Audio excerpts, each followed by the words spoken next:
Okay, today let's talk about breeding and auction houses. So I'll zoom in here to one of my fields that I have fenced off for some goats and some horses. I've culled a lot of my stock out at the moment, so my breeding costs are extremely low. The more animals you have, the higher your breeding costs will become. Alright, so I brought these from the auction house yesterday. Very fine animals. The only downside to this goat would be that its life cycle for its fertility is nearly over.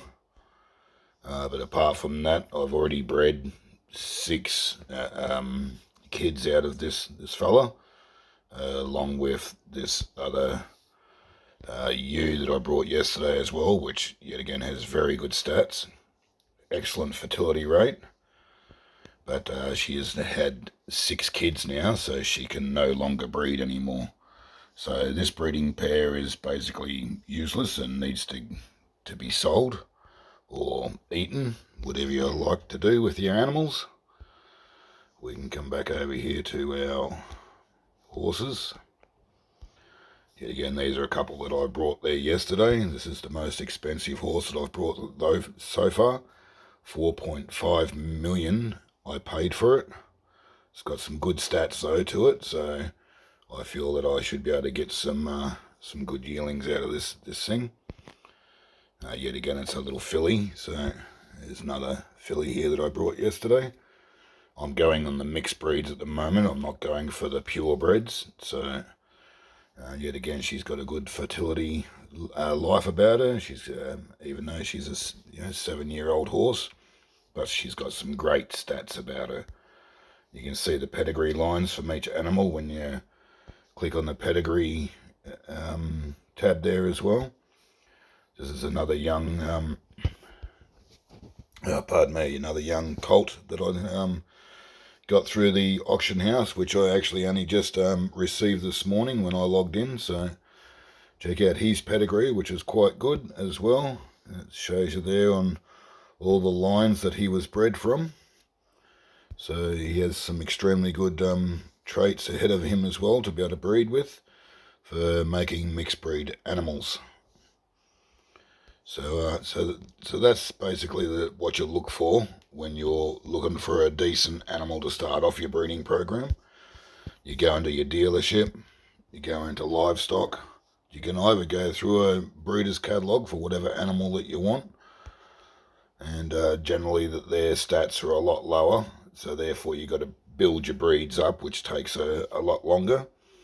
But if you want to try to get a little bit ahead, you can capitalise on other people's hard work and buy something that's got a lot more stats about it, yeah, like this one here, yeah.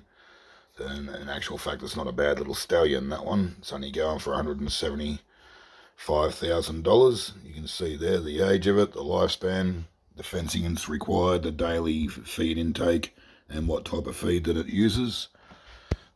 Yet again, it's in the auction, like I said, so I generally click on the ones that are auctioning ending the soonest. So yet again, you can just scroll down, choose whatever tickles your fancy really, but generally I look for animals that have good stats. Like this one here is not too bad. It's not a bad age. You got to be careful depending on if what animal you're getting on their age, because some animals' ages don't go as long as horses. Horses have quite a long age span where, say, as poultry, they only last like a week. So where the horses, they'll last you close to a month. So, but anyway, that's what you do in the auction houses. So, and then once you've brought something, or you bred something, and then you want to sell them yourself, you click on your market tab, and yet again go onto your livestock tab. Now, if I had stock for sale in chickens or turkeys, ducks, goats, or horses, they will all come up in your list there when you click on whichever category you want. or you can go into auctions to see whatever live auctions that you have running at the moment, which I have none. But if I wanted to have some, I would click on whatever animal, which I can't with these because I brought these. You can only sell a bred animal on the auction. So, but if this was a bred animal, I'd be able to click on the auction tab and then go through the process there. So, but I don't have any bred animals at the moment because, like I said, I done a huge cull over the last few days to restart my breeding program and select some fine animals from the auctions. So, but anyway, that's a little bit of a rundown on how to breed and use the auction houses.